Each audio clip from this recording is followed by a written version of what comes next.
So, first thing we're going to start off with is a stippling sponge. You want to be using a red cream paint, but if you don't have a red cream paint, you could use a red eyeshadow or a red lipstick. A red lipstick would look much better.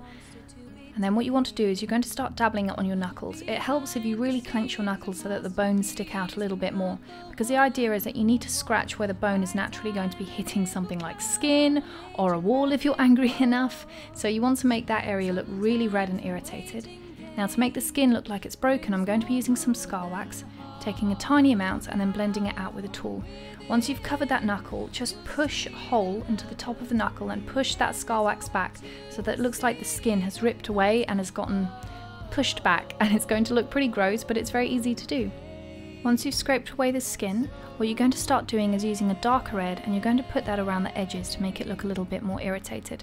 So I'm going to repeat the whole process, getting a little bit of scar wax, putting it over the knuckle, blending it out with a tool. It's a little easier to blend with a tool than your fingers because with the heat, scar wax tends to stick. If you have a tool, you're less likely to have that problem. And once you've done that on your knuckles, you're going to go back to the stippling sponge, take a mixture of light red and dark red and dab around the scar wax.